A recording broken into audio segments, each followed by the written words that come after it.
Hello everyone, welcome to the part 2 of the TestNG session 12. So in this part we will see how we can read the entire data from the Excel sheet and save it to the data provider, and that data from the data provider we will pass it to the TestNG test method. Okay, our Selenium test case, that is our login test. So in last session we have seen how we can read these cell values one by one and store into the data provider. Okay, so for that purpose we have created this utility method to read the cell value from the Excel. Okay, so disadvantage that we have already discussed, that we need to add all the entries here. Okay, every time you need to read any cell from that Excel, you will have to add the entry here, right? So if I want to add some more users here, if I added 5 more users, then I will have to add 5 more entries about the row number and cell number, like this in this Java code as well. So instead of that, what we will do, we will change our Java code so that we will read entire data from this Excel sheet and save to the data provider. Okay, so you don't require to write these entries in this Java code again and again. So here we are not going to call this utility method from this class. Okay, so let's remove this. So we need to read the same Excel, okay, test data from this testing data.xlsx, which is available at our project location, right? So this is our project and our file is available at the project location. Okay, so we will require this string path variable. Then from here we will start adding our Java code, okay, to read the entire data from that Excel. So I will add try.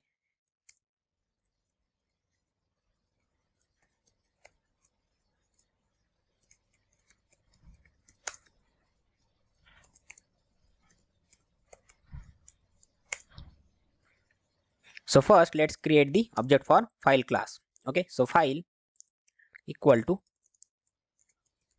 new file. Okay, and to the constructor of this file we need to pass the Excel path. Okay, so this is our path. Then we need to create the object for file input string. File input string, let's say FIS equal to new.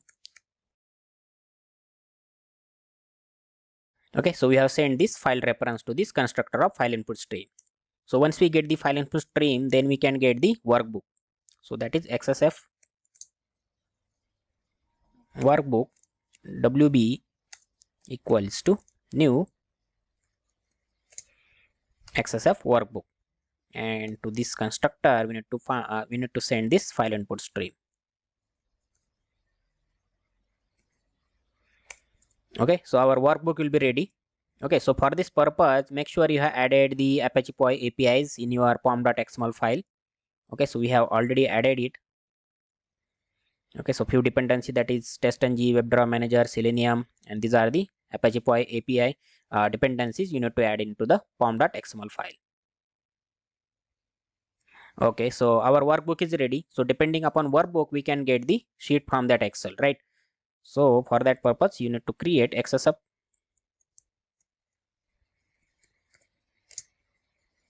sheet equal to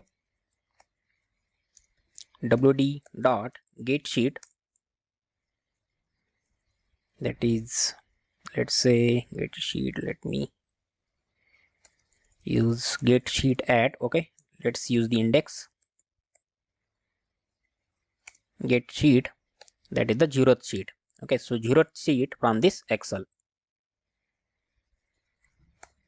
Now first we need to find the how many rows are there into the Excel.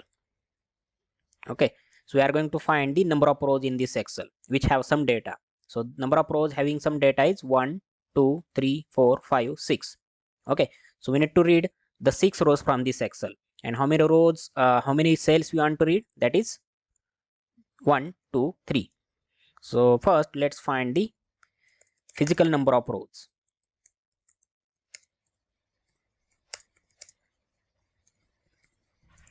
Okay, so how we can get that physical number of rows? It will be in integer. Let's say rows equal to, use this sheet reference sheet dot get physical number of rows. Okay, so this will return the number of rows having some data in that Excel sheet. Okay, so here we will get the 6. Now get physical number of cells. Okay, means how many cells are there having some data, okay, in that each row. Okay, so same fashion we will get the integer, let's say cells equal to, so to get the cell from the row, first you need to get the row, right? So row will get from the sheet, so sheet dot get row, and we will read the zeroth row. Okay, anyhow we need to find the cell from that row, right? So cell numbers will be same for each row, right? So we will read the zeroth row, and from the zeroth row we will get the physical number of cell. Okay, so this is how you can read the number of cells from a particular row. Sheet dot get row, so zeroth row, and give me the number of cells present in that row. Okay, so this will return 3. Okay, so now I have number of rows and number of cells to read from that Excel sheet, and this number of rows will change whenever you add the more test data in this Excel. Okay, if you add 100 more users into this Excel, this number of physical rows going to change. Okay, and that value will get in this rows variable. So now we need to read the string value from this cell from each row and save into the data provider. Okay, that means in two-dimensional array. Okay, so I will declare a two-dimensional array reference here. Let's say string two-dimensional array, that is our data. Okay, I will initialize to null, and while declaring the array, you need to specify the size of that two-dimensional array. Okay, so here I will specify the size, new string two-dimensional array. Okay, so in this bracket you need to specify the size of this two-dimensional array. Okay, so we are going to store the only this data, okay, from this Chrome, the second the first cell, then second, and these are the rows. Okay, so we don't require to store these values 0 1 2 this row, and this cell, the first column. Okay, so we need to store the values from this Chrome up to the user 2. Okay, so that means our reading should start from the row number 2 and cell number 1. So what should be our array size? That is 4 rows and 2 cell. Okay, so it should be able to store 4 rows and 2 cell in each row. And how we find it? The number of physical rows, that are 6, minus these 2 rows. Okay, so these 2 rows we don't want to read, right? The first one and the second one, right? So these 2 rows we don't want to read, and first column we don't want to read. Okay, so physical number of rows minus 2 are our the first row size, okay, that we want to read, and physical number of cells minus 1, that is what our cells to read. Okay, size of cell. So here we need to specify the rows, that is 4, and here we need to specify the 2. Okay, so we need to make this generic. Okay, so every time you will add the multiple data in this Excel sheet, every time we are going to get the physical number of rows minus 2, okay, and physical number of cells minus 1. Okay, so size of our array should be this physical number of rows, that is the rows. So whatever row values we will get minus 2, okay, and whatever cells value I will get, okay, in this variable minus 1. Okay, so this should be our size of our two-dimensional array. Okay, I hope this is clear. So now we need to start reading the rows and cells. Okay, so for that purpose we required for loops. So first for loop we will require to read the row. Okay, and second for loop we will require to read the cell from that each row. Okay, so these two for loops we required. So let's initialize integer I equal to, so we need to start reading our Excel from the index that is equal to 2. Okay, so we need to start reading this Excel from this Chrome, right? So what is the index of this Chrome? That is second row and first cell. Okay, so our counter should start from 2, and we need to keep reading up to the last row. Okay, so I should be less than rows value. So we need to read the Excel up to the last row present in that Excel. Okay, so that's why you need to use this I less than rows. Okay, because I means that is the index in the Excel that will start from the 0th row. Okay, not the first. So that's why we need to use I less than rows. Okay, and then we are going to increase this I plus plus. So from each row, I need to read every cell present in that row. So for that purpose, use this second for loop.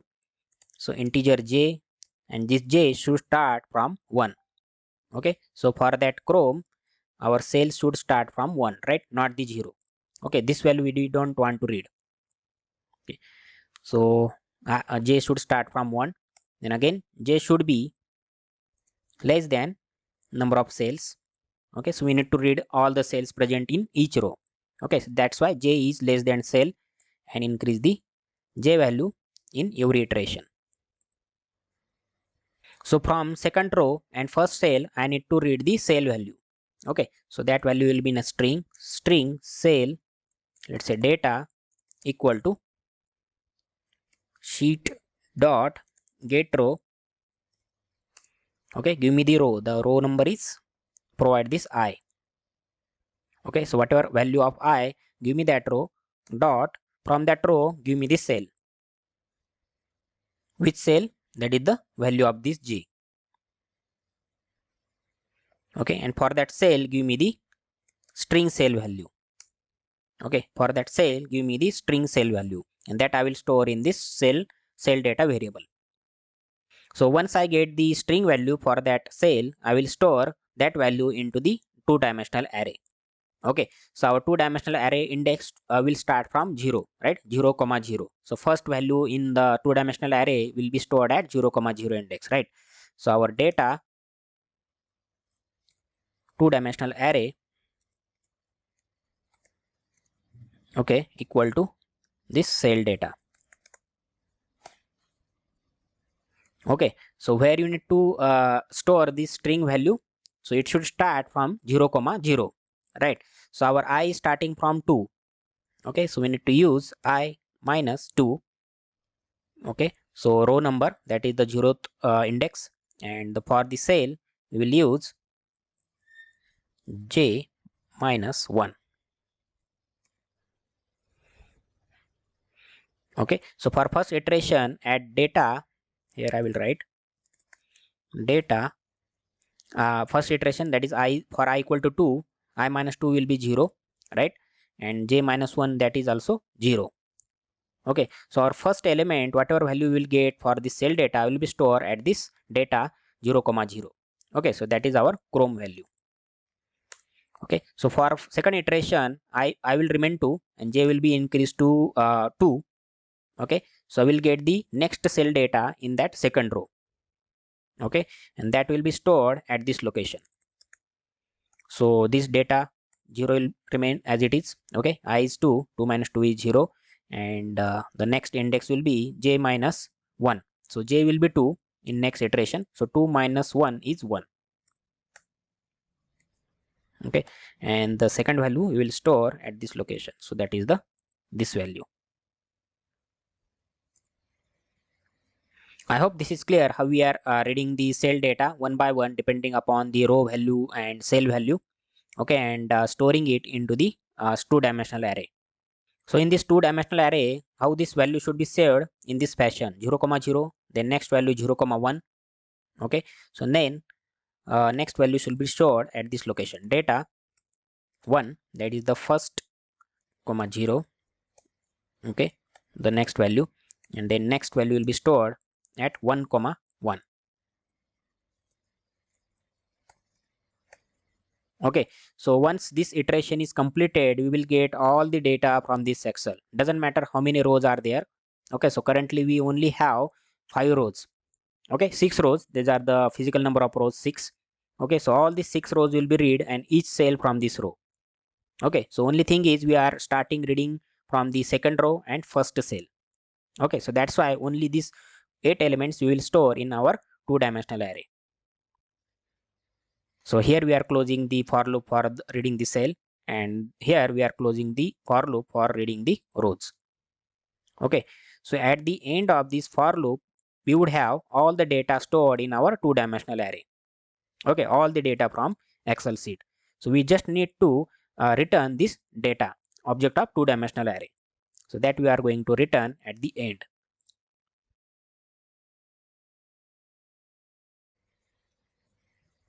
So entire data from the Excel sheet will be available in this data two-dimensional array object, and that two-dimensional array object we are going to return to the TestNG method.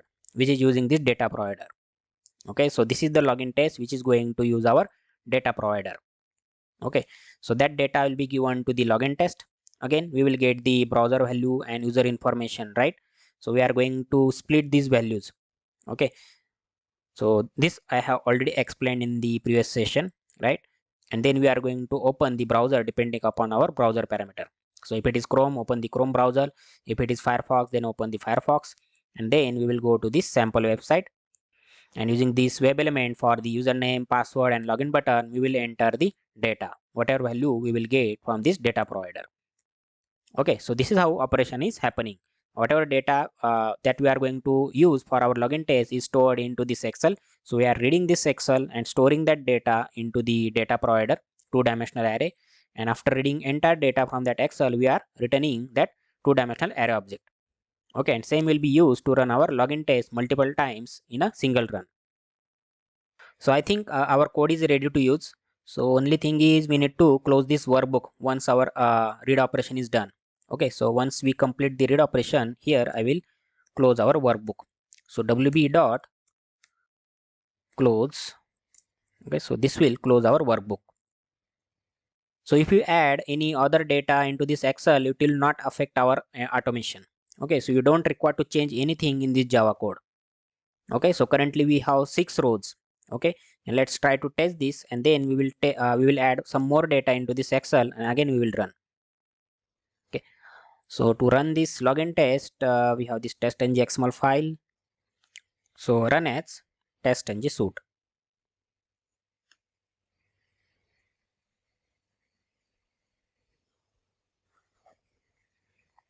So first it will open the Chrome, use this credential, then Firefox for the same user, and then second user on Chrome and Firefox. Okay, so this is for test user 1 on the Chrome, and same user should be able to log in on Firefox as well.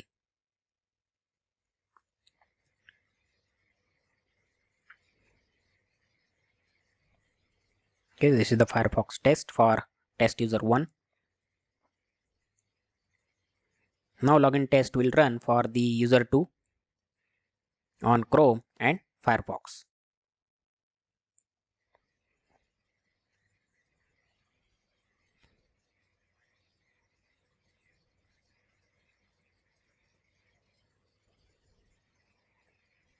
Okay, so everything passed and our code is working fine. Okay, so we have run 4 test. Okay, so login test has run 4 times. So first user on the Chrome and Firefox, and then second user on the Chrome and Firefox. Okay, so let me add few more test data, and then we'll see whether our method is able to handle that change or not. Okay, so let me add few more users here. So these are the 2 more users, user 3 and user 4 I have added in this Excel sheet. Okay, so we will not change anything in our Java code. So this time if we run our Java code, here in the rows we will get the 10, right? There are 10 physical number of rows, right? These are the 10 rows. And how many cells? Cells will remain as it is. Okay, so cell will be 3. Okay, so this code is going to handle that change. Okay, so our scanning will start from the second index. Okay, that means it will start from this Chrome, and it will store all the values one by one in our two-dimensional array. Okay, and how it is going to store the values in two-dimensional array like this. So what will be the last index of our two-dimensional array? That is data 7th and first cell. Okay, so there are 10 physical number of rows. That means we'll start scanning from 2 up to the I equal to 9. Okay, I equal to 9. So I will be 9 at the last iteration. So this 9 minus 2 will be 7, and j will be as it is. Okay, so final value of j should be 2. So 2 minus 1 will be 1. Okay, so final value or final element in our two-dimensional array will be stored at this location, data 7, 1. So this data variable two-dimensional array object will contain the 8 different values, and this data provider will be given to our login test. So this time this login test will run 8 times. Okay, so let's see if it working fine or not. Let's run as TestNG suite.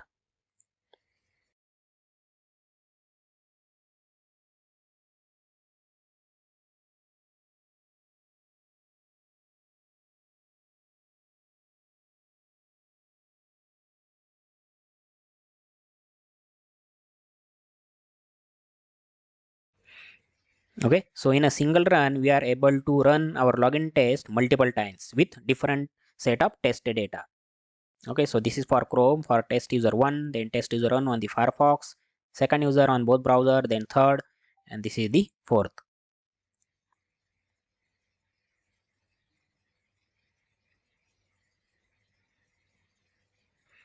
So I hope this code will help you in your real-time project as well. So let me know if you don't understand anything from this. So I have covered this data provider concept in TestNG in multiple videos.